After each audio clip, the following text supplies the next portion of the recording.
जय Hind and welcome to study battle. देखिए, आज के चैप्टर में हम लोग स्टार्ट करेंगे उत्तर प्रदेश परिदृश्य। उत्तर प्रदेश का जितने भी करंट अफेयर है उसको डिस्कस करेंगे।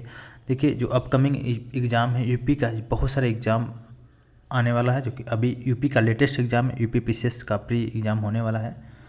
तो उसके लिए बहुत ही रामबाण है, पेनेसिया है, तो इसको हम लोग डिस्कस करेंगे। इससे पहले हम लोग राष्ट्रीय परिदृश्य, राष्ट्रीय घटनाक्रम को देखें, अंतर्राष्ट्रीय घटनाक्रम, आर्थिक रूप से जो उत्तर प्रदेश और भारत का जो बजट है इसको डिस्कस किए हैं। इसके अलावा हम लोग वैज्ञानिक परिदृश्य, जो रक्षा विभाग में पर्यावरण विज्ञान के विषय में हम लोग देखे हैं, ठीक है, सारे को डिस्कस किए वन बाय वन करके। अब हम लोग देखते हैं उत्तर प्रदेश के घटनाक्रमों को, जो कि बिल्कुल इस संक्षिप्त में हम लोग डिस्कस करेंगे। जो भी योजनाएं हैं, इससे पहले हम लोग उत्तर प्रदेश के बजट को बहुत ही अच्छे ढंग से कवर कर चुके हैं, जो कि आर्थिकी बजट में, आर्थिकी परिदृश्य में देखे हैं। तो देर न करते हुए स्टार्ट करते हैं। आज का जो पहला टॉपिक है, राष्ट्रीय जलवायु सम्मेलन। राष्ट्रीय जलवायु सम्मेलन के विषय में देखते हैं 2023 के विषय में। 10 अप्रैल 2023 को 2 दिवसीय राष्ट्रीय जलवायु सम्मेलन 2023 का आयोजन लखनऊ में किया गया है, यही एक इम्पोर्टेंट है। इसके अलावा स्कूल चलो अभियान 2023 के विषय में 1 अप्रैल 2023 को मुख्यमंत्री ने स्कूल चलो अभियान 2023 और विशेष रोग संचारी नियंत्रण अभियान का शुभारंभ किया है 1 अप्रैल 2023 को। तो उत्तर प्रदेश का मुख्यमंत्री हैं श्री योगी आदित्यनाथ जी। और इसके साथ ही एनसीईआरटी द्वारा विकसित स्कूल रेडीनेस कैलेंडर और शिक्षक मैनुअल का विमोचन किया गया है। और मुख्यमंत्री जी ने मिशन शक्ति के अंतर्गत बालिकाओं के आत्मरक्षा के गुण सिखाने हेतु रानी लक्ष्मीबाई आत्मरक्षा प्रशिक्षण कार्यक्रम और आत्मरक्षा प्रशिक्षण मॉड्यूल का विमोचन किया है। और प्रदेश में स्कूल चलो अभियान का शुभारंभ 1 जुलाई 2017 को किया गया है। उत्तर प्रदेश बेसिक शिक्षा परिषद के अधीन संचालित 1 से 8 तक के विद्यालयों में छात्र छात्राओं के अधिकाधिक नामांकन का प्रोत्साहित किया गया है। साथ ही साथ देखिए, Akhil Bharatiya police athlete cluster championship 2022-23 के विषय में देखिए, मार्च 2023 में 71वें Akhil Bharatiya police athletics cluster championship 2022-23 का आयोजन लखनऊ में किया गया है। और इस चैंपियनशिप में जो राज्यों और केंद्रशासित प्रदेशों तथा केंद्रीय पुलिस बलों की 32 टीमों के साथ 13,000 से अधिक खिलाड़ियों ने प्रतिभाग इसमें लिया है, Akhil Bharatiya police athletics cluster championship में। वहीं पर देखें, रेशम कृषि मेला 2023 के विषय में मुख्यमंत्री के द्वारा गोरखपुर में इस मेले का शुभारंभ किया गया 30 मार्च 2023 को। और मुख्यमंत्री ने 11.38 करोड़ रुपये की लागत से 18 चाकी किट पालन भवनों और 36 सामुदायिक भवनों और 9 जो कि धागाकरण मशीन सेट का निर्माण व लोकार्पण किया गया है। गोरखपुर मंडल में 60 टन रेशम उत्पादन होता है, जिसे बढ़ाकर 600 टन करने का लक्ष्य रखा गया है। वहीं पर नेक्स्ट में देखते हैं, उत्तर प्रदेश में 3 प्रकार के रेशम सहतूती, गोरखपुर एरी, कानपुर टसर, सोनभद्र का उत्पादन होता है। अब देखते हैं वन वर्ल्ड टीबी समिट 2023 के विषय में। 24 मार्च 2023 को प्रधानमंत्री नरेंद्र मोदी जी ने वाराणसी में वन वर्ल्ड टीबी समिट 2023 का उद्घाटन किया है। वर्ल्ड टीबी डे के अवसर पर वन वर्ल्ड टीबी समिट का आयोजन किया गया। और विश्व क्षय रोग दिवस 2023 का थीम क्या था? हाँ, हम क्षय रोग समाप्त कर सकते हैं। Yes we can end TB. TB मतलब ट्यूबरकुलोसिस। इस समिट का आयोजन केंद्रीय स्वास्थ्य और परिवार कल्याण मंत्रालय और स्टाफ टीबी पार्टनरशिप द्वारा किया गया है। मुक्त पंचायत पहल का भी शुभारंभ प्रधानमंत्री जी ने किया। और वाराणसी में राष्ट्रीय रोग नियंत्रण और उच्च नियंत्रण प्रयोगशाला केंद्र की आधारशिला रखा गई और metropolitan public health surveillance unit हेतु साइट का उद्घाटन किया गया। अब देखते हैं न्यू टॉपिक में, खेलो इंडिया यूनिवर्सिटी गेम 2022 के विषय में, जो कि बहुत इंपॉर्टेंट है, इसको आप स्टार मार्क लगा लीजिए। खेलो इंडिया यूनिवर्सिटी गेम 10 मार्च 2023 को उत्तर प्रदेश मंत्रिमंडल ने खेलो इंडिया यूनिवर्सिटी गेम का आयोजन उत्तर प्रदेश में कराए जाने के लिए विभिन्न कमेटियों का गठन किया और विभिन्न कमेटियों गठन के लिए मंजूरी प्रदान किया अभी। और पहली बार उत्तर प्रदेश में यूनिवर्सिटी गेम का आयोजन कराया जाएगा। और 4 जिले, जिसमें से लखनऊ, वाराणसी, गोरखपुर और गौतम बुद्ध नगर में आयोजन किया जाएगा। साथ ही साथ देखिए, एशिया की सबसे बड़ी मल्टी प्रोडक्ट पेंट फैक्ट्री, तो मुख्यमंत्री उत्तर प्रदेश के मुख्यमंत्री जी ने 5 मार्च 2023 को आभासी माध्यम से, वर्चुअल माध्यम से हरदोई के संडिला में एशिया का सबसे बड़ी मल्टी प्रोडक्ट पेंट्स फैक्ट्री का उद्घाटन किया। यह फैक्ट्री बर्जर समूह की है, ये पेंट फैक्ट्री जो कि बर्जर समूह की है। अब देखते हैं उत्तर प्रदेश खेल नीति 2023 के विषय में। मार्च 2023 में उत्तर प्रदेश मंत्रिमंडल द्वारा उत्तर प्रदेश खेल नीति 2023 को मंजूरी दिया गया है। इसमें देखिए जो रणनीति और पहलू के प्रभावी कार्यान्वयन हेतु राज्य खेल प्राधिकरण की स्थापना किया जाएगा और जो इनके अंतर्गत खिलाड़ियों को 3 श्रेणी, जो ग्रास रूट स्तर के खिलाड़ी, विकासात्मक स्तर के खिलाड़ी और उच्च स्तर के खिलाड़ी के रूप में वर्गीकृत किया गया है।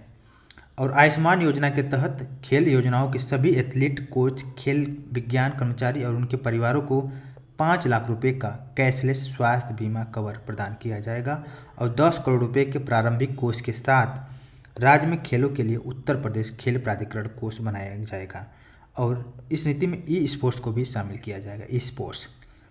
अब देखते हैं, बहुत इंपॉर्टेंट है ये न्यूज़, पर drop more crop micro irrigation कार्यक्रम। खासतौर से अगर बात कृषि पर आधारित होती है और पर्यावरण पर आधारित होती है तो बहुत ज़्यादा न्यूज़ बन जाता है, उसको आप स्टार मार्क लगा ही लीजिए, 100% आने का चांस रहता है। तो उत्तर प्रदेश मंत्रिमंडल द्वारा पर ड्रॉप मोर क्रॉप, जिसको बोलते हैं माइक्रो इरिगेशन कार्यक्रम के अंतर्गत ड्रिप एंड स्प्रिंकलर सिंचाई के प्रोत्साहन हेतु 5 वर्षों की अवधि के लिए 2022 से 23 से लेकर 2026-27 की अवधि तक अतिरिक्त राज्य सहायता टॉपअप दिए जाने से संबंधित प्रस्ताव को मंजूरी दिया गया है। अब देखते हैं कलिंजर महोत्सव 2023, जो कि 17 फरवरी 2023 को मुख्यमंत्री योगी आदित्यनाथ ने बांदा जिले में कलिंजर महोत्सव 2023 का शुभारंभ किया और यह राजकीय महोत्सव के रूप में मान्यता प्राप्त करने की घोषणा किया है।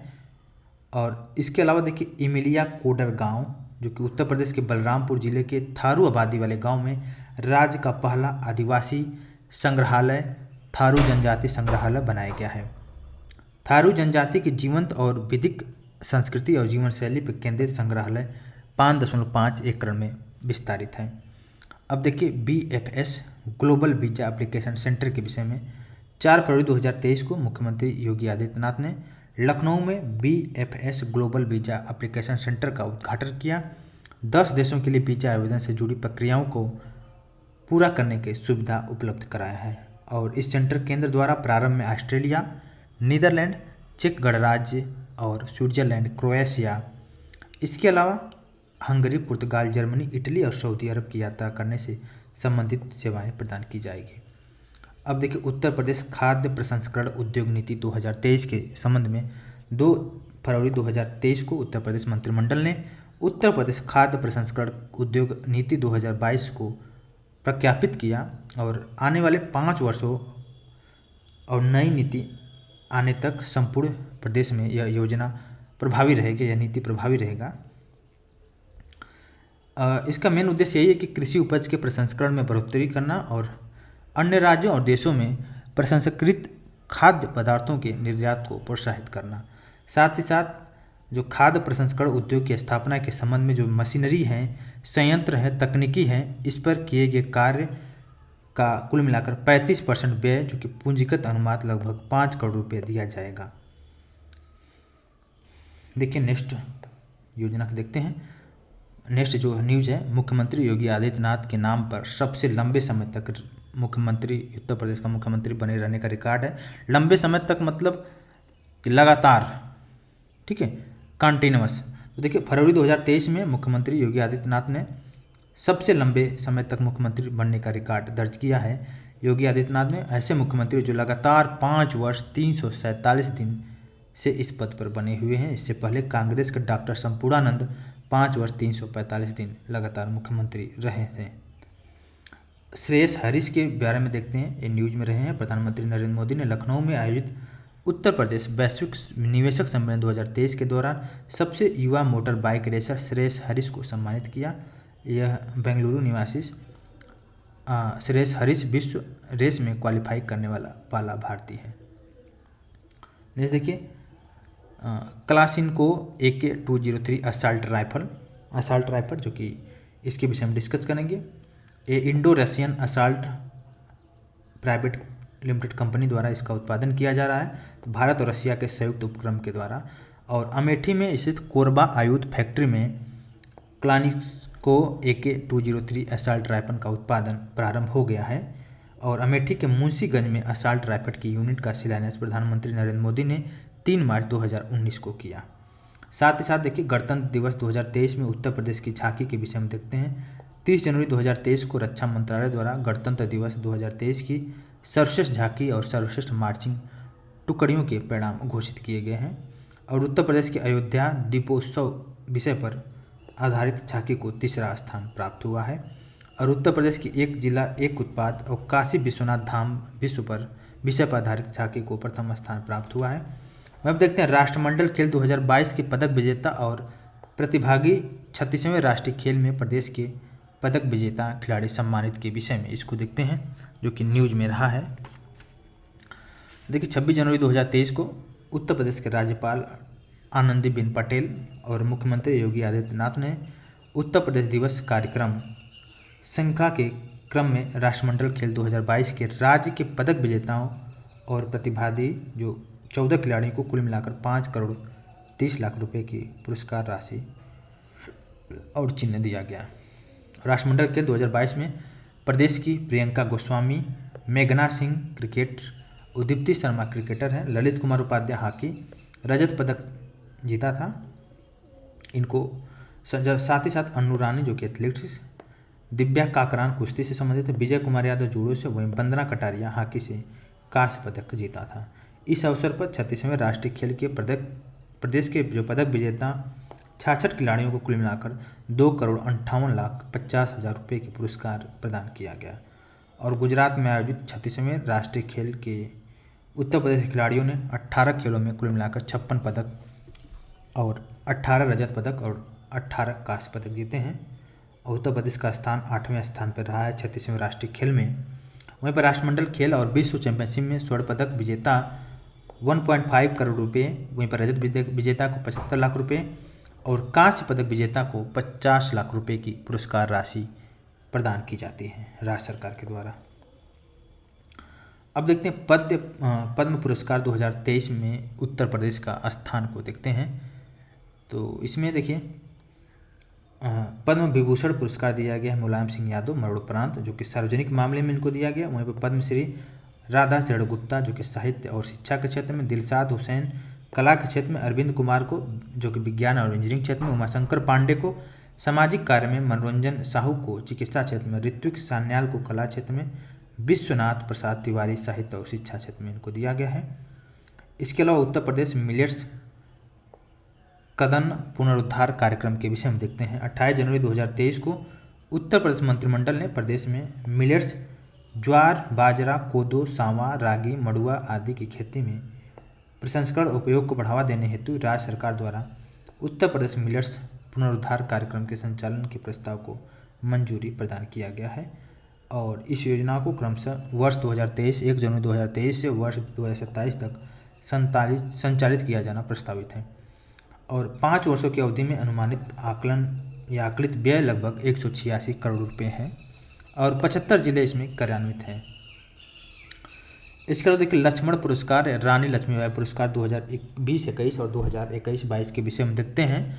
24 जनवरी 2023 को उत्तर प्रदेश दिवस समारोह के अवसर पर उत्तर प्रदेश के राज्यपाल आनंदीबेन पटेल और मुख्यमंत्री योगी आदित्यनाथ ने लक्ष्मण पुरस्कार, रानी लक्ष्मीबाई पुरस्कार 2020-21 और 2021-22 के पुरस्कार विजेताओं को प्रदान किया है।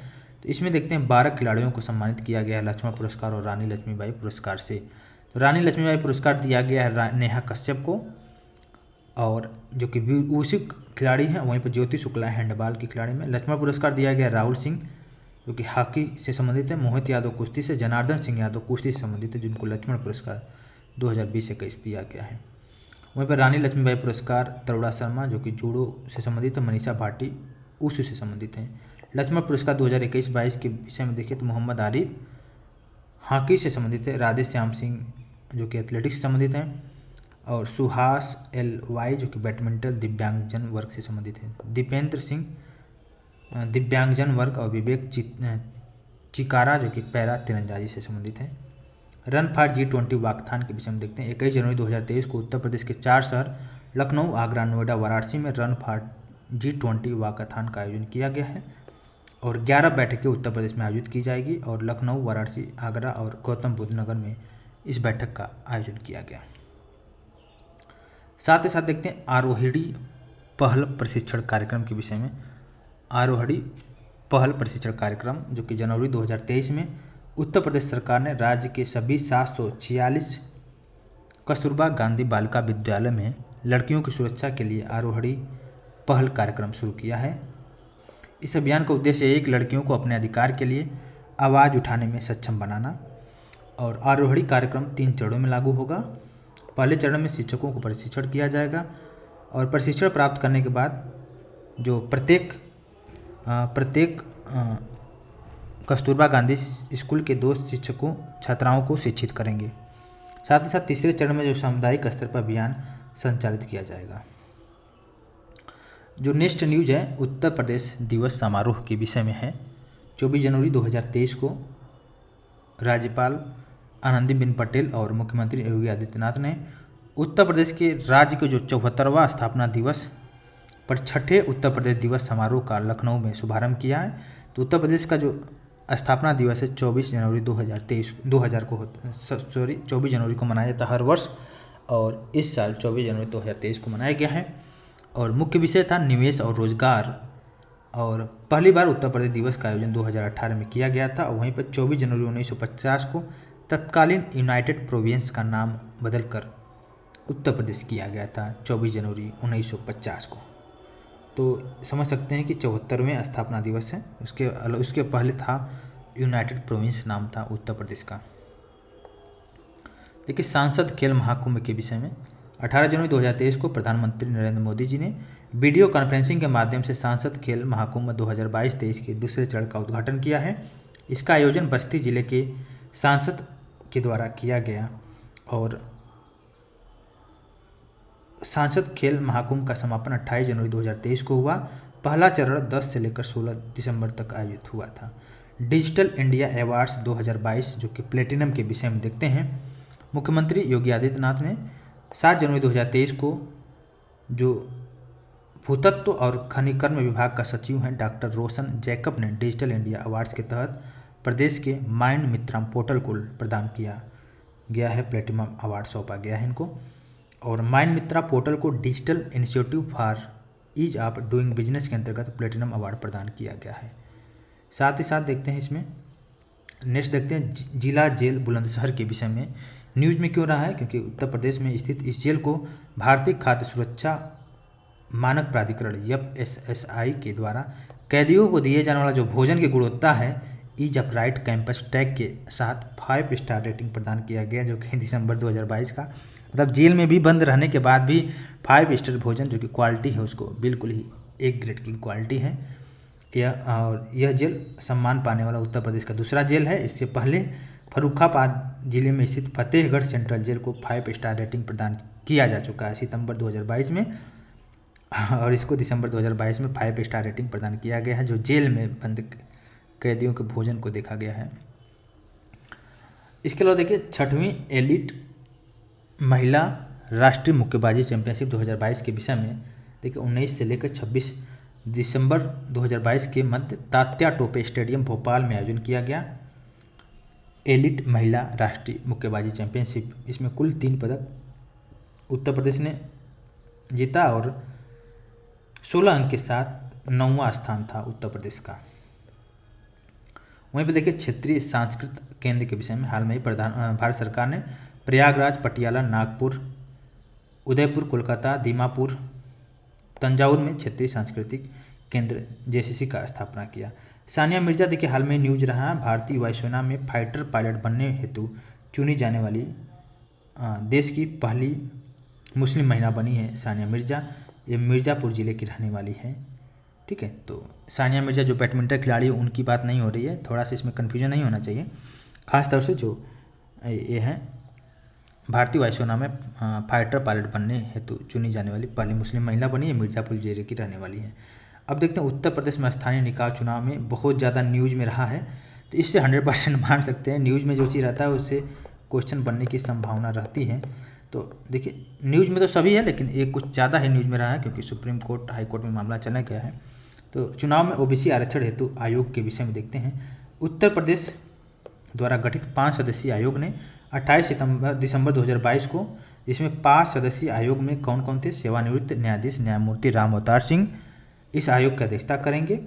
अन्य सदस्य में चोब सिंह वर्मा, महेंद्र कुमार, संतोष कुमार विश्वकर्मा, ब्रजेश कुमार सोनी जो कि पूर्व अपर विधि परामर्शी अपर हैं। आयोग का कार्यकाल 6 महीना का होगा और इन्होंने रिपोर्ट सौंपा इसके विषय में क्योंकि बहुत सारा न्यूज़ में रहा।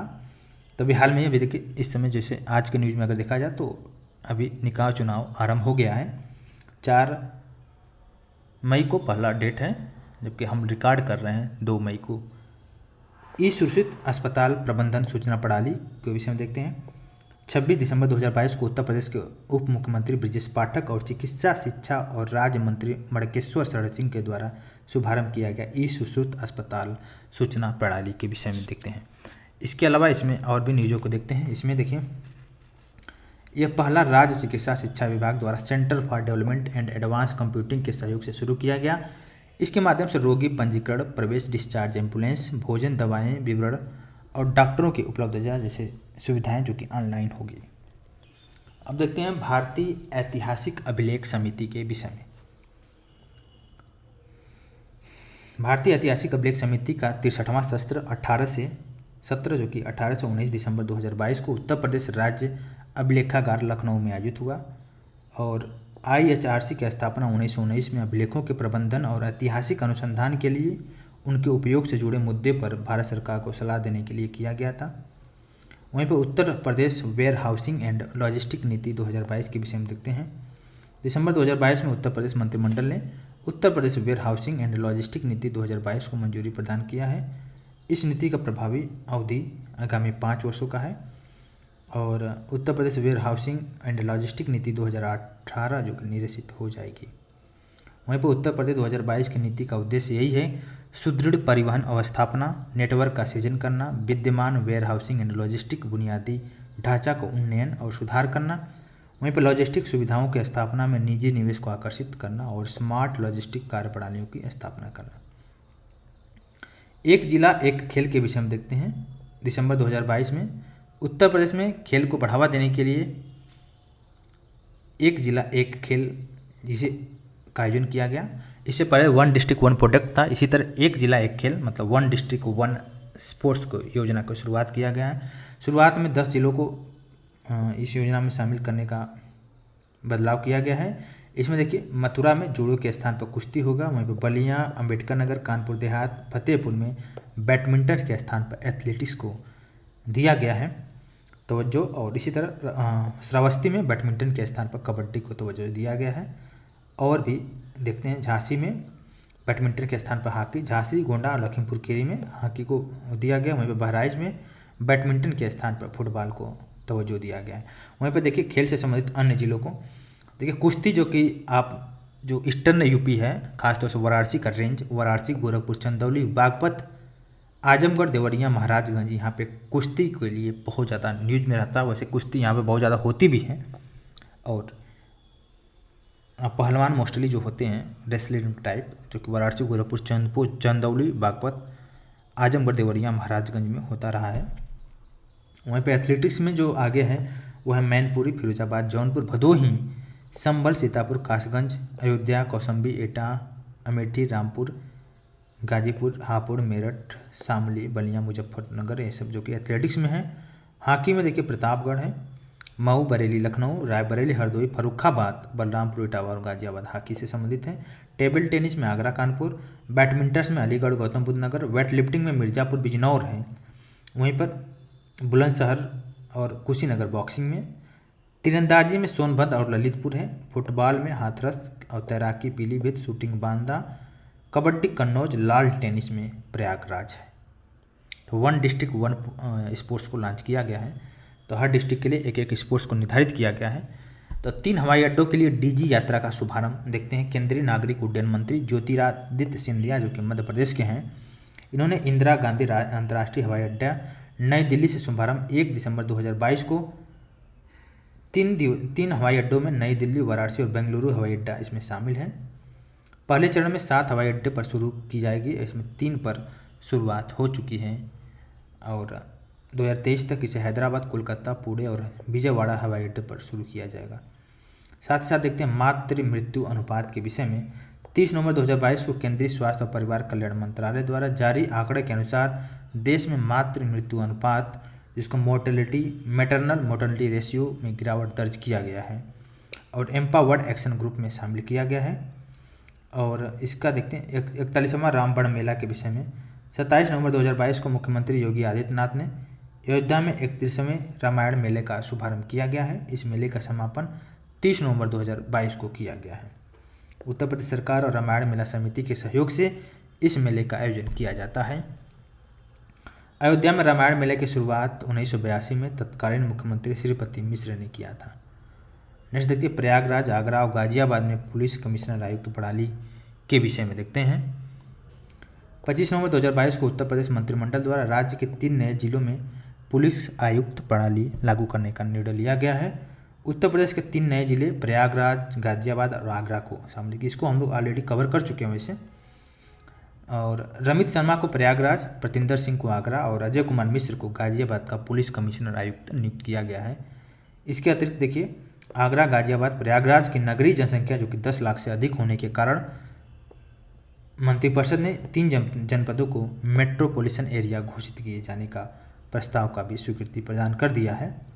तो उत्तर प्रदेश में कुल मिला के अब 7 जिला पुलिस आयुक्त लागू है या पुलिस कमिश्नर प्रणाली वहाँ पे लागू है। लखनऊ में 2020 में लागू हुआ, गौतम बुद्ध नगर में भी 2020 में। इसके अलावा कानपुर में 2021, वाराणसी 2021, गाजियाबाद 2022, आगरा 2022 और प्रयागराज में 2022 में। तीनों ही जस्ट अभी हाल में किया गया है। कुल मिलाकर 7 जिलों में पुलिस कमिश्नर प्रणाली लागू है।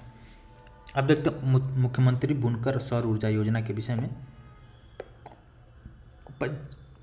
25 नवंबर 2022 को मुख्यमंत्री उत्तर प्रदेश मंत्रिमंडल द्वारा इस योजना को संचालित किए जाने का प्रस्ताव को मंजूरी दिया गया है और यह योजना लागू होने की तिथि से 5 वर्षों तक के लिए कार्यान्वित की जाएगी और यूनिपेडा को कार्यदायी संस्था नामित किया जाएगा। पावरलूम बुनकरों को सोलर प्लांट की कुल लागत का 50% शासकीय अनुदान प्रदान किया जाएगा। साथ ही साथ देखिए SC/ST के पावरलूम बुनकरों को सोलर प्लांट की कुल लागत का 75% शासकीय अनुदान प्रदान किया जाएगा। कम से कम 10% महिला बुनकरों को सम्मानित किया जाएगा।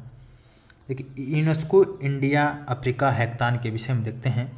22 नवंबर 2022 को मुख्यमंत्री योगी आदित्यनाथ ने यूनेस्को इंडिया अफ्रीका हैकाथॉन के पहले संस्करण का शुभारंभ किया और इसका आयोजन 25 नवंबर 2022 को गौतम बुद्ध विश्वविद्यालय नोएडा में इसका शुभारंभ किया है। यूनेस्को इंडिया अफ्रीका हैकाथॉन यह वार्षिक 36 घंटे का कार्यक्रम होगा जो छात्र, शिक्षकों, अध्यापकों, भारत के जो अनुसंधान समुदाय और अफ्रीका साझेदारों को एक मंच पर लाता है।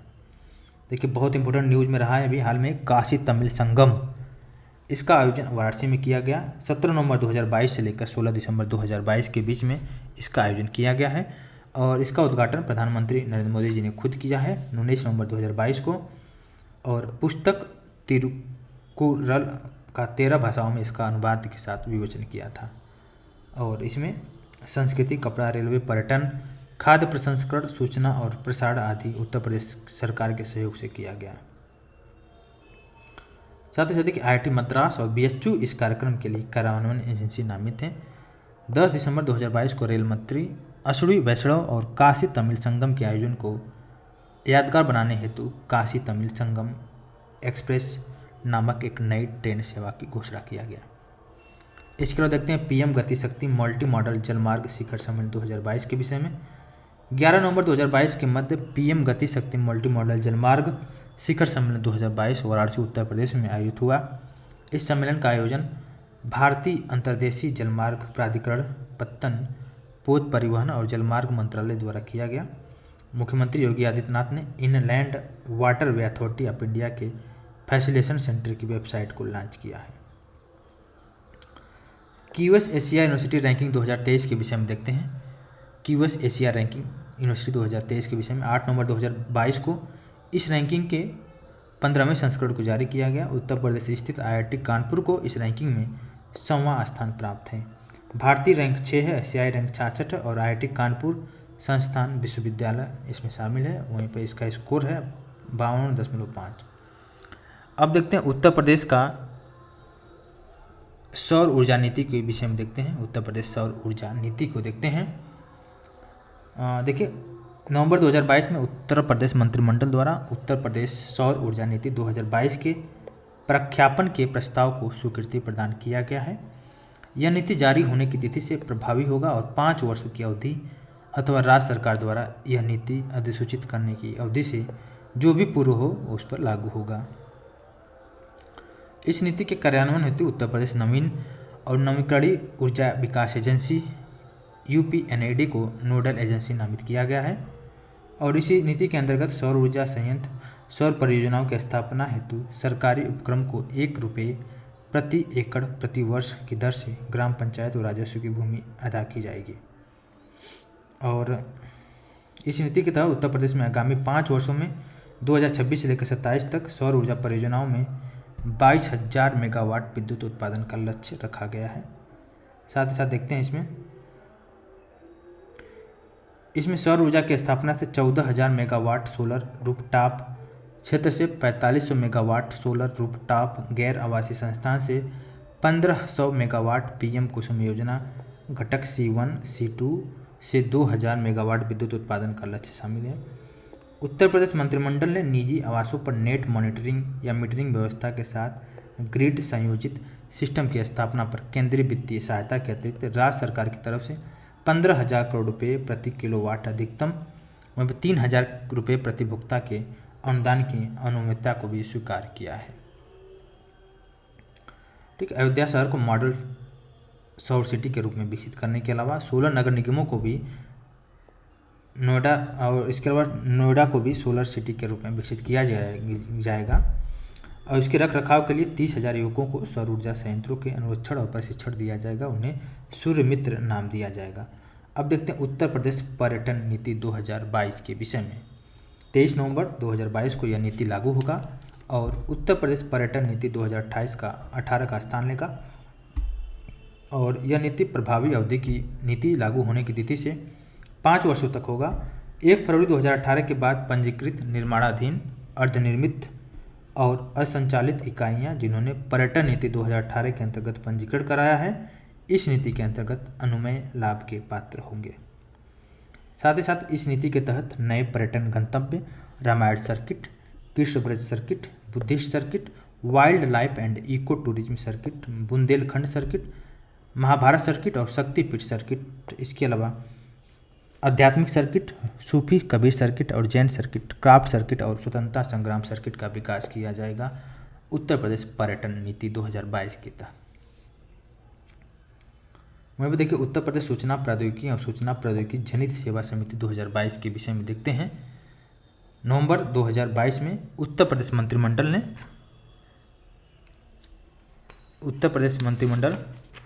और ने अधिसूचना सूचना प्रौद्योगिकी जनित सेवा समिति 2022 को मंजूरी प्रदान किया गया है। इसके तहत राज्य में घरेलू और अंतर्राष्ट्रीय निवेश आकर्षित किए जाएंगे और यह अधिसूचना की तिथि से प्रभावी होंगे। 5 वर्षों की अवधि तक नई नीति का उद्घोषणा होने तक जारी रहेगा। साथ ही साथ देखते हैं उत्तर प्रदेश औद्योगिक निवेश और रोजगार प्रोत्साहन नीति 2022 के विषय में।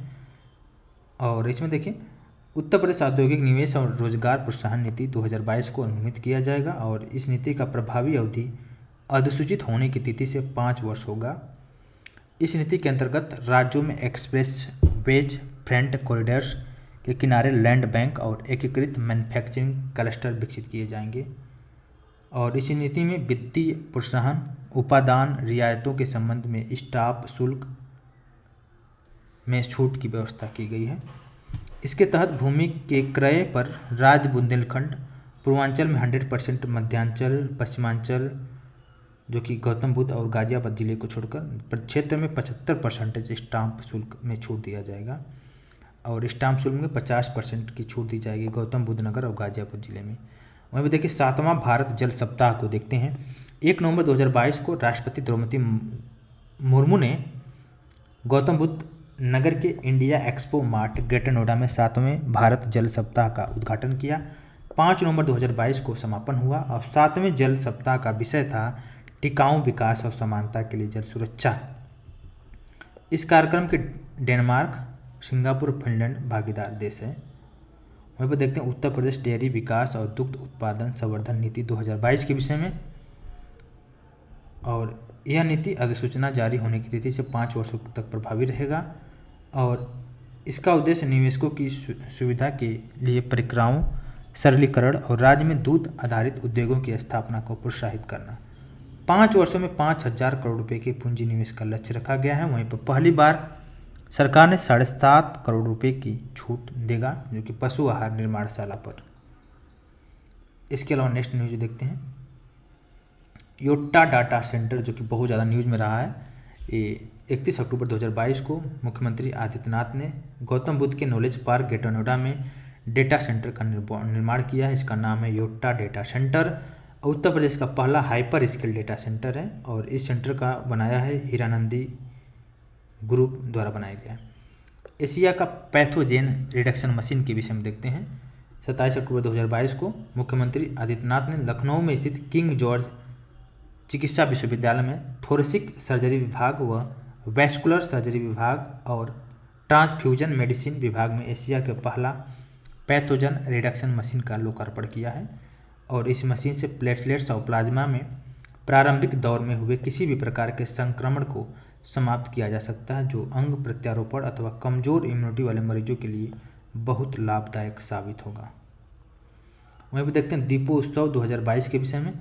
23 अक्टूबर 2022 को प्रधानमंत्री नरेंद्र मोदी ने राम की पैड़ी अयोध्या में दीपोत्सव 2022 के अवसर पर दीप प्रज्वलित किया है। भगवान श्री राम के प्रतीक स्वरूप का राज्याभिषेक भी किया है और 15.76 लाख दीप प्रज्वलित कर एक नया विश्व रिकॉर्ड बनाया है और यह record Guinness book of world record में दर्ज किया गया है। अयोध्या में लता मंगेशकर चौक का भी उद्घाटन हुआ है। इसके अलावा देखिए देश का 53वां बाघ अभयारण्य के विषय में देखते हैं। 19 अक्टूबर 2022 को उत्तर प्रदेश सरकार के द्वारा रानीपुर बाघ अभयारण्य, जो कि टाइगर रिजर्व है रानीपुर, इसके गठन की सूचना किया गया और उत्तर प्रदेश के चित्रकूट जिला में रानीपुर बाघ अभयारण्य अवस्थित है। 53वां बाघ अभयारण्य घोषित किया गया है इसको। और उष्णकटिबंधीय शुष्क पर्वतीय वन यह क्षेत्र में आता है, जिसमें बाघ, तेंदुआ, स्लोथ बियर, चित्तीदार हिरण, सांभर, चिंकारा जैसे जीवों का वास होता है। साथ ही साथ इसमें और भी न्यूज को देखते हैं, जैसे पन्ना टाइगर रिजर्व कहाँ पे है, मध्य प्रदेश में है। रानीपुर बाघ अभयारण्य एक दूसरे के बिल्कुल ही करीब है, तो उत्तर प्रदेश में रानीपुर है, वहीं पर पन्ना टाइगर रिजर्व मध्य प्रदेश में एक दूसरे के सटा हुआ है और बाघों की आवाजाही के लिए एक महत्वपूर्ण गलियारा भी है। साथ ही साथ देखिए रानीपुर बाघ अभयारण्य के विषय में देखते हैं। इसका टोटल एरिया 230.31 वर्ग किलोमीटर है। बफर जोन है, एक कोर एरिया की बात हुई। बफर जोन देखिए इस तरह का कुछ होता है, सबसे अंदर कोर एरिया होता है, इसके बाद बफर जोन होता है, इसके बाद टोटल एरिया इस तरह कवर करते हैं। ठीक है, तो बफर जोन जो कोर एरिया होता है उसमें ही जानवरों को रखा जाता है। इसके बाद बफर जोन होता है, इसमें ह्यूमन बींग थोड़ा सा घूम फिर सकते हैं। टोटल एरिया 529.36 वर्ग किलोमीटर है। और इसके अलावा उत्तर प्रदेश में स्थित बाघ अभयारण्यों को देखते हैं, बहुत इंपॉर्टेंट होता है। दुधवा जो कि बाघ अभयारण्य है 2010 में अधिसूचित किया गया। वहीं पर अमरगढ़ क्षेत्र जो कि कॉर्बेट टाइगर रिजर्व है, पीलीभीत में है। एक रानीपुर अभी बाघ अभयारण्य बना है 2022 में रानीपुर, पीलीभीत 2014 में, अमरगढ़ क्षेत्र टाइगर रिजर्व 2012 में है। ठीक है, सबसे ज़्यादा दुधवा टाइगर रिजर्व की इसका कुल क्षेत्रफल है, टोटल 2201.77 वर्ग किलोमीटर है दुधवा बाघ अभयारण्य। अब देखते हैं यूपी लेक्स 2022 के विषय में। मुख्यमंत्री योगी आदित्यनाथ ने 15 अक्टूबर 2022 को लखनऊ में 12वें उत्तर प्रदेश डाक टिकट प्रदर्शनी यूपी लेक्स 2022 का उद्घाटन किया। भारत की समृद्धि, संस्कृति और विकास उत्तर प्रदेश का योगदान है। सर सैयद उत्कृष्टता पुरस्कार 2022 के विषय में देखिए, एक प्रसिद्ध अमेरिकी इतिहासकार प्रोफेसर बारबारा मेटकाप को जाता है।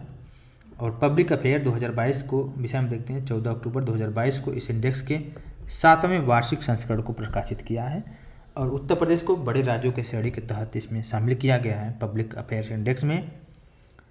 और उत्तर प्रदेश अपने रैंक में सुधार करते हुए 12वें स्थान हासिल किया है। और पब्लिक अफेयर्स इंडेक्स में जो अंतिम स्थान 18वां प्राप्त हुआ है।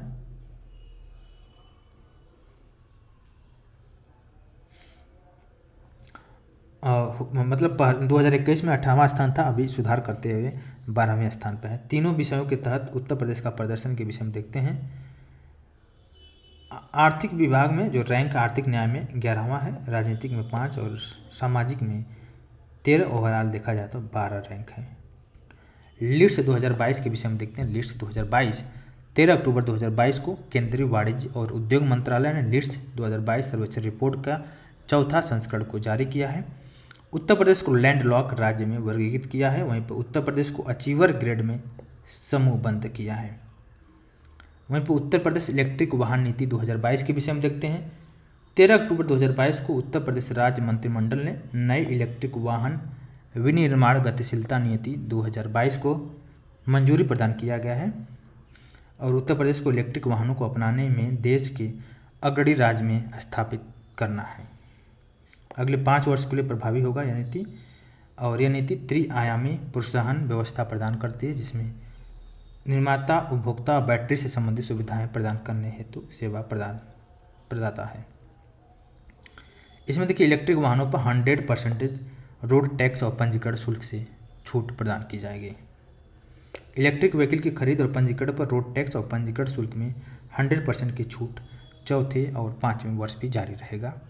इसमें देखिए 2 पहिया वाहन पहले 50,000 तिपहिया और 25,000 चौपहिया इलेक्ट्रिक वाहनों को खरीद पर सब्सिडी प्रदान करती है। इसके अलावा देखिए इसके तहत प्रति 2 पहिया इलेक्ट्रिक वाहन की खरीद पर फैक्ट्री लागत का 15% जो अधिकतम 5,000 रुपये तक छूट हो सकता है, और 3 पहिया वाहन पर जो कि इलेक्ट्रिक वाहन की खरीद पर अधिकतम 12,000 रुपये तक का छूट जो कि राज्य सरकार के रूप में दिया जाता है, सब्सिडी के रूप में, जो कि इलेक्ट्रिक वाहन को बढ़ावा देने के लिए किया गया है। इसके अलावा प्रति चौपहिया इलेक्ट्रिक वाहन जो कि 1 लाख पर खरीद पर छूट प्रदान किया जाएगा। चौपहिया वाहन अगर खरीद रहे हैं तो 1 लाख रुपये तक का छूट दिया जाएगा। यह नीति राज्य में पहली 400 निजी इलेक्ट्रिक बसों की खरीद पर भी सब्सिडी प्रदान करता है। उत्तर प्रदेश इलेक्ट्रिक नीति 2022 की। वहीं पर यह सब्सिडी प्रति निजी इलेक्ट्रिक बस की खरीद पर अधिकतम 20 लाख रुपये की सीमा प्रदान करती है, और सरकारी कर्मचारी को अग्रिम पेशकश के द्वारा इलेक्ट्रिक व्हीकल खरीद के लिए प्रोत्साहित किया जाएगा।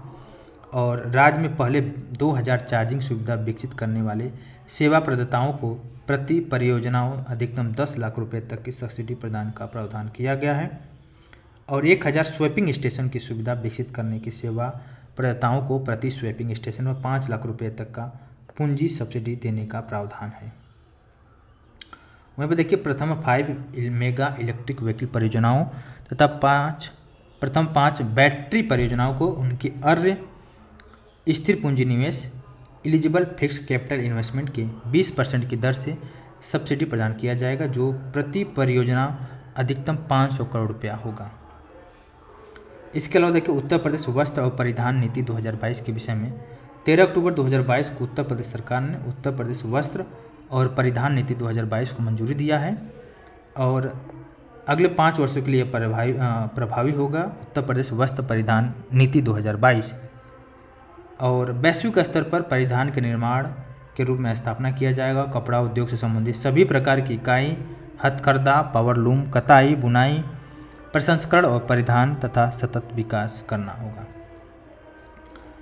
और वस्त्र और परिधान इकाइयों को प्लांट और मशीनरी की खरीद पर किए गए निवेश पर 25% का पूंजीगत सब्सिडी प्रदान किया जाएगा।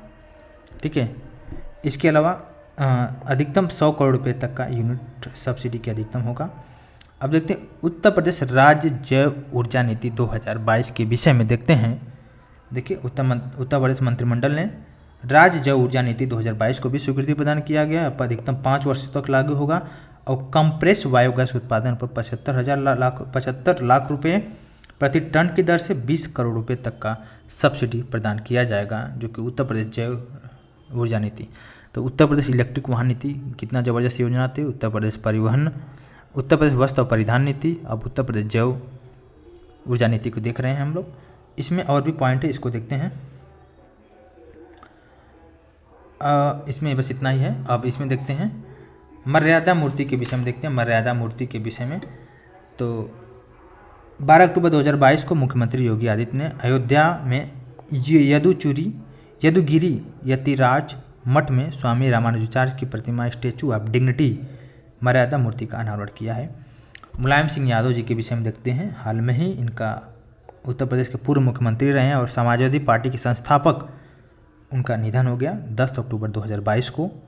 और वर्तमान में वह मैनपुरी से लोकसभा के सदस्य थे। 7 बार लोकसभा के लिए चुने गए और उन्होंने समाजवादी पार्टी की स्थापना 1992 में किया।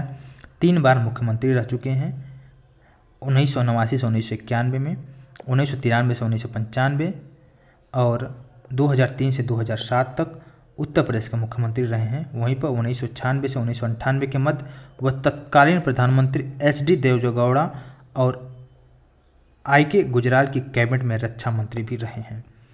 तो इनका जो कैरियर आप देख सकते हैं, कितने बड़े नेता रहे मुलायम सिंह यादव जी। और उनका हाल में देहांत हो गया 10 अक्टूबर 2022 को। और उन्हें वर्ष 2012 में इंटरनेशनल जूरिस्ट अवार्ड से सम्मानित किया गया था।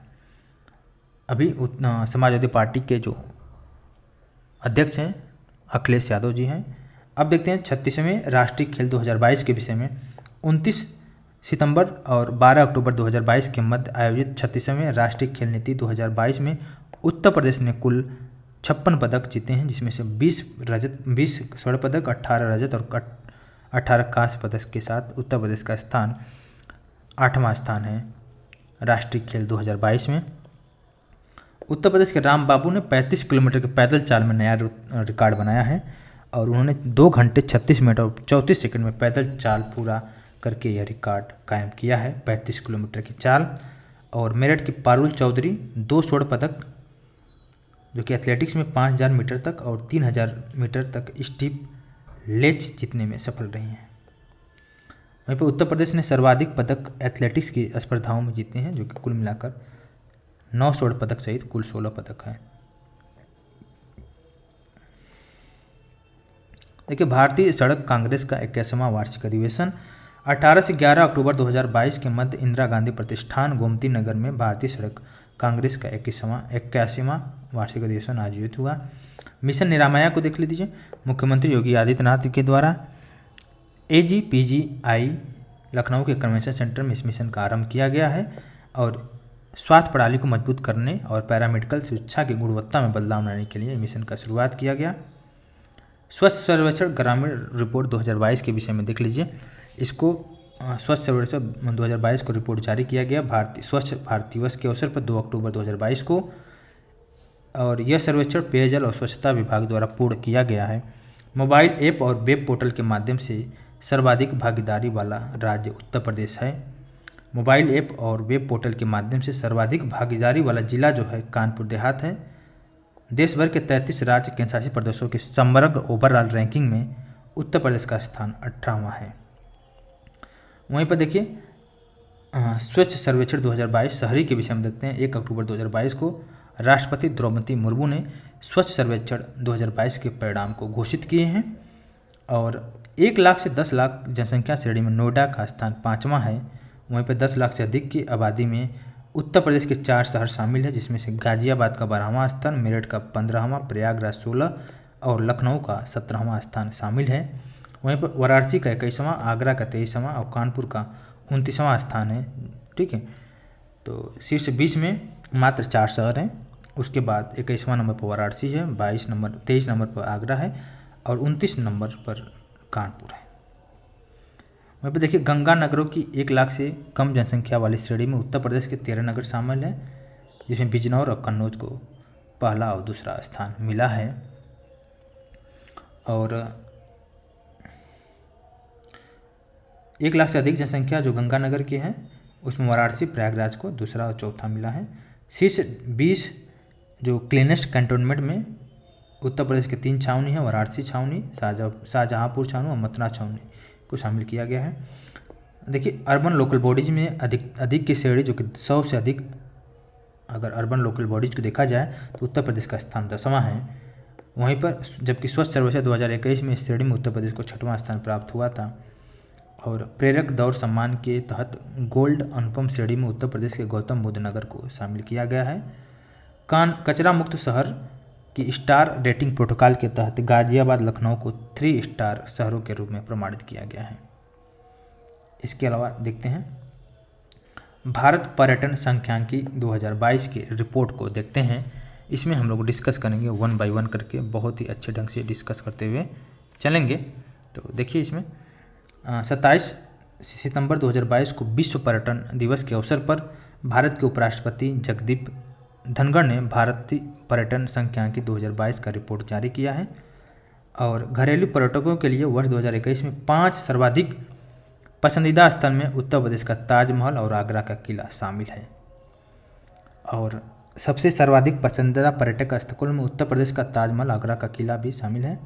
देखिए एक ही चीज़ को लिख रखा है, उत्तर प्रदेश के लिए भी है, विदेशी पर्यटकों के लिए भी है, ठीक है। और इसमें देखिए राज्य परिवर्तन आयोग के विषय में देखिए 27 सितंबर 2022 को उत्तर प्रदेश राज्य ने राज्य योजना आयोग का पुनर्गठन करते हुए इसके स्थान पर नवीन संस्था परिवर्तन आयोग, जिसको बोलते हैं स्टेट ट्रांसफॉर्मेशन कमीशन, के सृजन के प्रस्ताव को स्वीकृति किया है। मुख्यमंत्री राज्य परिवर्तन आयोग के अध्यक्ष होंगे और यह आयोग एक थिंक टैंक के रूप में कार्य करेगा और विभिन्न विभागों के विशेषज्ञों के साथ विचार विमर्श करने के साथ नीतियां तैयार करेगा। उत्तर प्रदेश सूक्ष्म लघु और मध्यम उद्यम प्रोत्साहन नीति 2022 के विषय में देखिए, और हाल में इसको मंजूरी दिया गया 27 सितंबर 2022 को। और इसमें आपको पूंजीगत सब्सिडी के रूप में 10% से लेकर 25% तक सब्सिडी उपलब्ध कराई जाएगी। और वहीं पर बुंदेलखंड और पूर्वांचल क्षेत्रों में बुंदेलखंड में 25 और पूर्वांचल में 20 और 15% मतलब लघु सूक्ष्म और मध्यम इकाइयों के लिए रहेगा। बुंदेलखंड और पूर्वांचल दोनों के लिए सूक्ष्म इकाइयों के लिए 25%, लघु इकाइयों के लिए 20% और मध्यम इकाइयों के लिए 15% सब्सिडी दिया जाएगा बुंदेलखंड और पूर्वांचल क्षेत्रों में, क्योंकि यहाँ पे थोड़ा सा अगर देखा जाए उद्यम व्यवस्था कम है। वहीं मध्यांचल और पश्चिमांचल में सब्सिडी जो कि 20%, 15%, 10% होगा। जाहिर सी बात 5-5% कम है, क्योंकि मध्यांचल और पश्चिमांचल में इंडस्ट्री जो कि अच्छी अवस्था में है। और महिला उद्यमों को 2% और अधिक सब्सिडी दिया जाएगा, जो कि SC/ST महिलाओं को। अब देखते हैं national urban planning and management conclave 2022 के विषय में। इसका आयोजन 23 से लेकर 24 सितंबर 2022 के मध्य हुआ और उत्तर प्रदेश सरकार और आवासन और शहरी कार्य मंत्रालय के द्वारा एक उच्च स्तरीय हाई लेवल कमेटी के द्वारा किया गया है।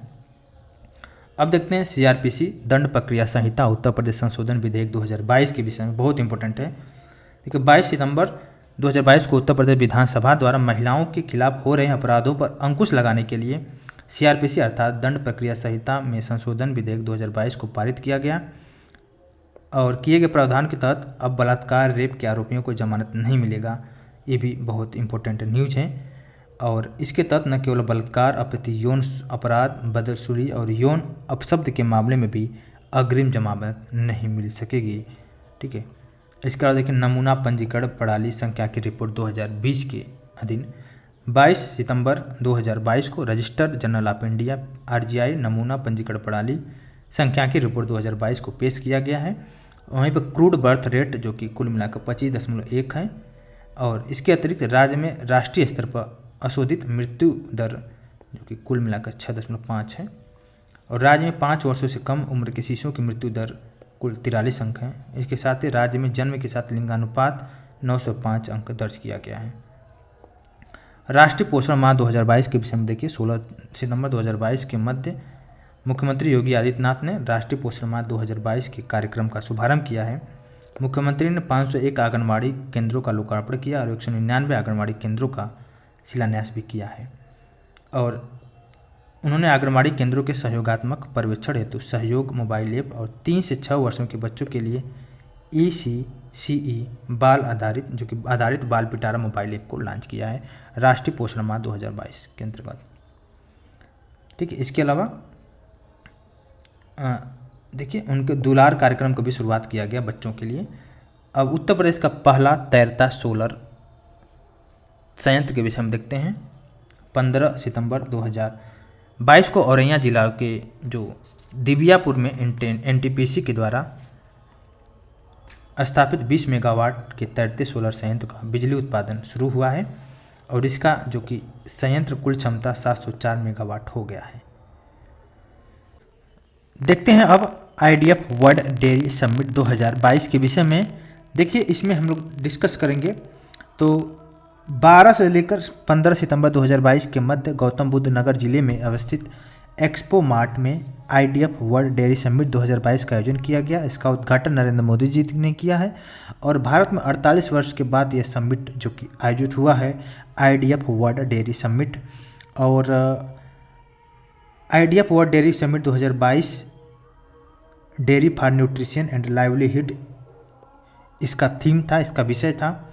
इसके अलावा आप देखते हैं 75वां सीनियर नेशनल एक्वेटिक चैंपियनशिप 2022 के विषय में 6 से लेकर 10 सितंबर 2022 को गुवाहाटी असम में इसका आयोजन किया गया।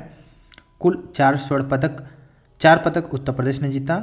सीनियर नेशनल एक्वेटिक चैंपियनशिप में 1 स्वर्ण 1 रजत और 2 कांस्य पदक। वहीं पर चुनार लॉजिस्टिक पार्क के विषय में देखिए।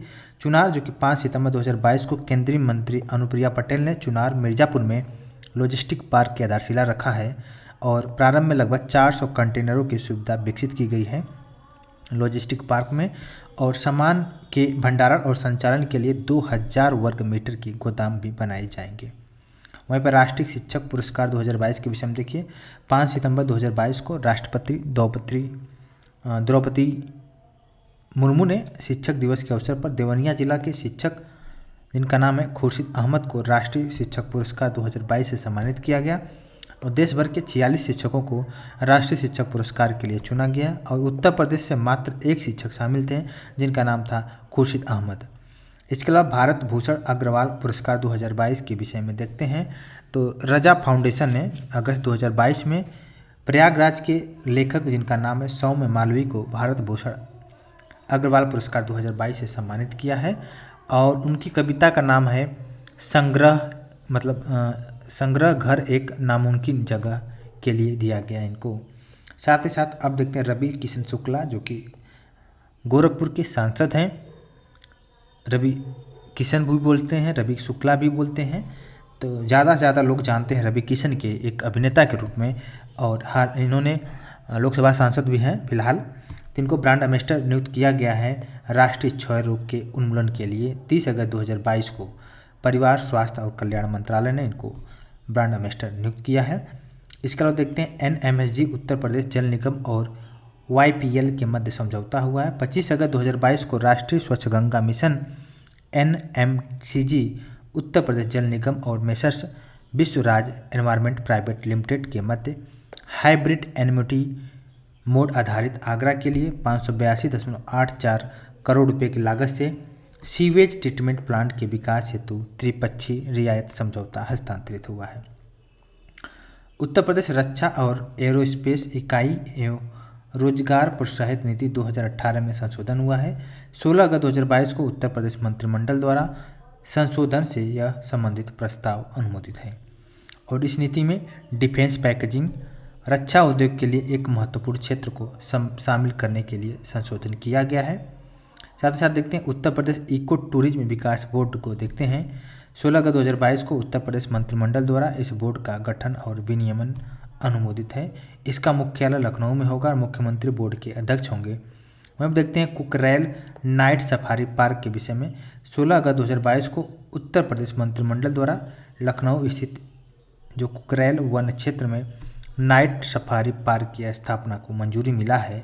कुकरेल वन क्षेत्र में 350 एकड़ में नाइट सफारी की स्थापना की जाएगी और 150 एकड़ क्षेत्र में प्राणी उद्यान बनाया जाएगा। ठीक है, टोटल हेक्टेयर है 2027.4 हेक्टेयर क्षेत्र में विस्तारित है। अब देखते हैं रूपल चौधरी के विषय में। उत्तर प्रदेश की एथलीट जिनका विश्व अंडर 20 एथलीट चैंपियनशिप के एक संस्करण में 2 पदक जीतने वाली पहली भारतीय बन गई हैं और कैली कोलंबिया में 1 से 6 अगस्त 2022 के मध्य आयोजित विश्व अंडर 20 एथलेटिक्स चैंपियंस में महिलाओं की 400 मीटर की दौड़ में कांस्य पदक जीतने के अतिरिक्त रूपल पदक या रूपल रजत पदक विजेता, भारत की 4x400 मीटर मिश्रित रिले टीम का भी सदस्य थी। साथ ही साथ देखिए विश्व अंडर-20 एथलेटिक्स चैंपियंस के इतिहास में महिलाओं के 400 मीटर की दौड़ में कोई पदक जीतने वाली दूसरी भारतीय हैं और 2018 में हिमा दास ने इस स्पर्धा में स्वर्ण पदक जीता था। वहीं पर देखते Indo Israel centre of excellence के विषय में 8 अगस्त 2022 को केंद्रीय और कल्याण मंत्रालय द्वारा उत्तर प्रदेश के माधोपुर चंदौली में Indo Israel centre of excellence का वेजिटेबल का शिलान्यास किया गया।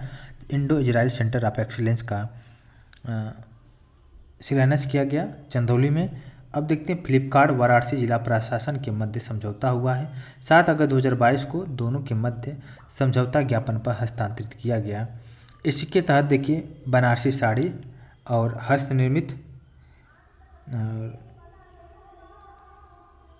हस्तनिर्मित जो कि कालीन, जारदोजी क्राफ्ट, मेटल क्राफ्ट्स और हस्तनिर्मित दरी जैसी प्रतिष्ठान को उत्पादों को फ्लिपकार्ट प्लेटफॉर्म पर उपलब्ध कराया जाएगा। साथ ही साथ देखते हैं अनुरानी जो कि 7 अगस्त 2022 को बर्मिंघम इंग्लैंड में आयोजित राष्ट्रमंडल खेल 2022 में मेरठ के बहादुरपुर गांव की रहने वाली महिला जो कि भाला फेंक अनुरानी ने महिलाओं की भाला फेंक में 60 मीटर की दूरी तक भाला फेंक कर कांस्य पदक जीता है। तो बर्मिंघम इंग्लैंड में आयोजित राष्ट्रमंडल खेल में रहने वाली कहाँ की अनुरानी, मेरठ के बहादुरपुर गांव की रहने वाली है। और उत्तर प्रदेश सरकार डेलाइट इंडिया के मध्य समझौता हुआ है। इसके तहत अर्थव्यवस्था को 1 ट्रिलियन अमेरिकी डॉलर तक लाने के लक्ष्य को प्राप्त करने हेतु डेलाइट इंडिया को सलाहकार के रूप में नियुक्त करेगी। ठीक है, 5 अगस्त 2022 को दोनों के मध्य समझौता ज्ञापन पर हस्ताक्षर हुआ है। वहीं पर गगन कुमार पासवान हाल में ही न्यूज रहे हैं, गौतम बुद्ध में तैनात पुलिस कांस्टेबल हैं। नीदरलैंड के रॉटरडम में आयोजित विश्व पुलिस और फायरिंग गेम्स में 2022 में कांस्य पदक जीते हैं गगन कुमार पासवान जो कि पुलिस कांस्टेबल है। और गगन ने यह पदक बैडमिंटन की पुरुष युगल 30+ स्पर्धा में भारतीय मूल के जो सुनील दहिया के साथ जीता था, जो न्यूजीलैंड पुलिस में कार्यरत हैं और जो कि 28 जुलाई 2022 के में हुआ। इसके अलावा देखते हैं भारत नवाचार सूचकांक 2022 के, तो 21 जुलाई 2022 को इस सूचकांक के 33 संस्करण को जारी किया गया। और इसके अंतर्गत जो कि देखिए उत्तर प्रदेश को बड़े राज्य की श्रेणी में रखा गया है और उत्तर प्रदेश की स्थिति जो कि इनेबल्स संदर्भ के घटक में 11 रैंक है, वह प्रदर्शन संदर्भ के घटक में 5 रैंक है, ओवरऑल जो रैंकिंग है 7 है। वहीं पर देखते हैं बुंदेलखंड एक्सप्रेसवे के विषय में 16 जुलाई 2022 को प्रधानमंत्री नरेंद्र मोदी ने उत्तर प्रदेश के जालौन जिले की उरई तहसील के कथेरी गांव से एक बुंदेलखंड एक्सप्रेसवे का उद्घाटन किया। प्रधानमंत्री द्वारा 29 फरवरी 2020 को इस एक्सप्रेसवे का शिलान्यास किया गया।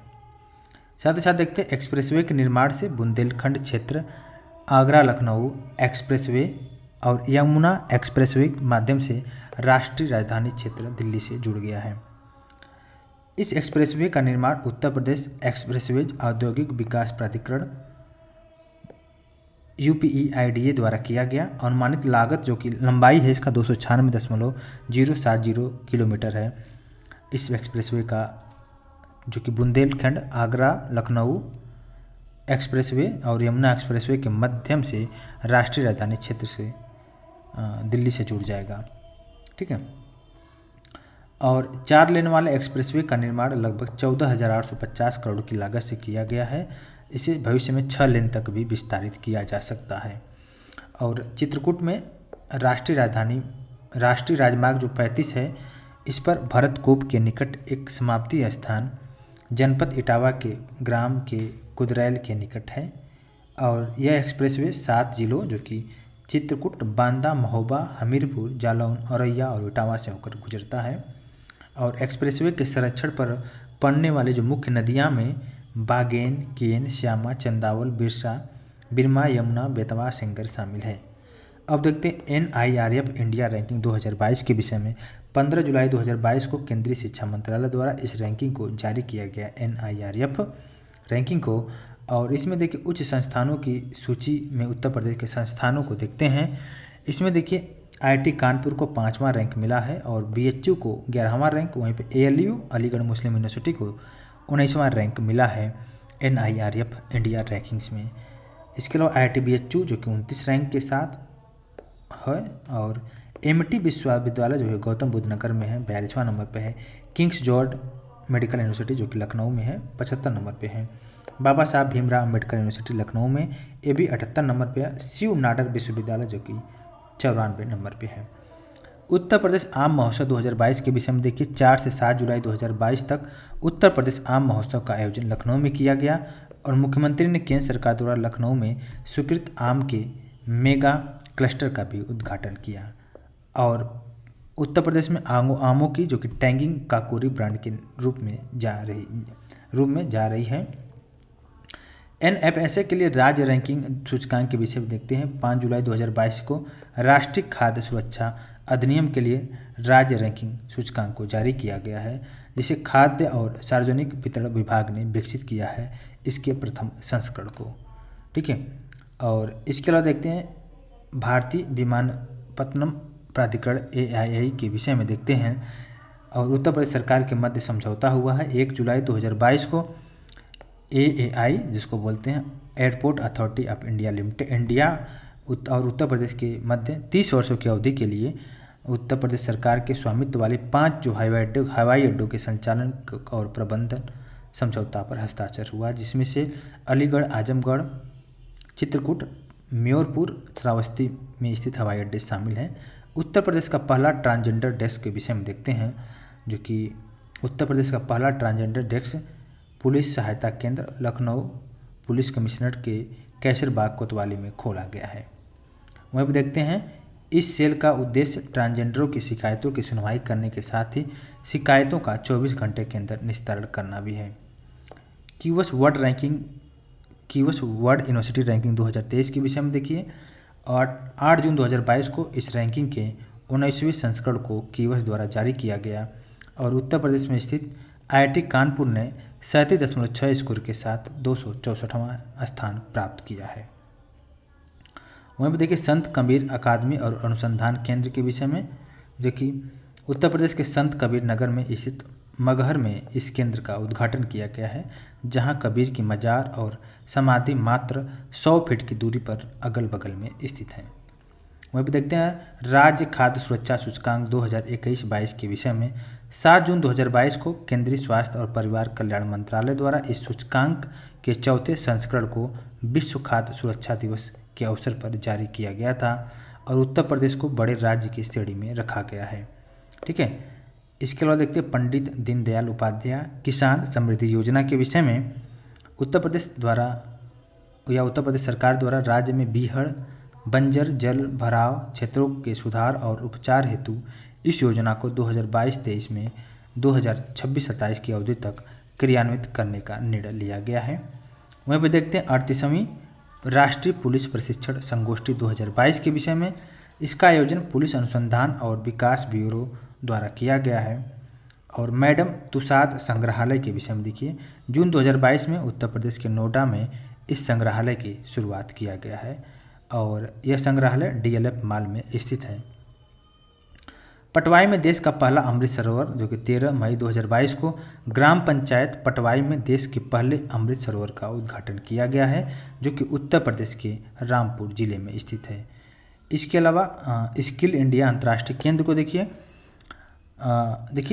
NHDC इंटरनेशनल लिमिटेड और DP वर्ल्ड को भारतीय इकाई हिंदुस्तान पोर्ट्स प्राइवेट लिमिटेड के मध्य संयुक्त अरब अमीरात में रोजगार के अवसरों के लिए कुशल कार्यबल तैयार करने हेतु वाराणसी उत्तर प्रदेश में इस केंद्र का स्थापना हुआ है।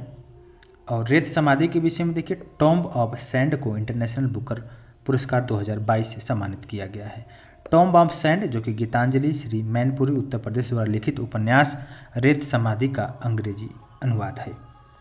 ठीक है, तो ये रहा हम लोग का उत्तर प्रदेश समग्र टोटल हम लोग कंप्लीट किए हैं उत्तर प्रदेश के विषय में। उत्तर प्रदेश जितने भी करंट है उसको हम लोग देखें, साथ ही साथ उत्तर प्रदेश का बजट हम लोग ऑलरेडी कवर कर चुके हैं। तो इससे ऊपर क्वेश्चन नहीं बनेगा, क्योंकि सारे योजनाओं को कवर कर लिए, उत्तर प्रदेश के जो बजट है उसको कवर कर लिए। इसके अलावा अब क्वेश्चन उत्तर प्रदेश से रिलेटेड कोई भी क्वेश्चन नहीं बनेगा। ठीक है, तो आई होप इतना क्लियर हुआ। अब देखेंगे नेक्स्ट में संक्षिप्तिया के विषय में और खेल से संबंधित करंट अफेयर को।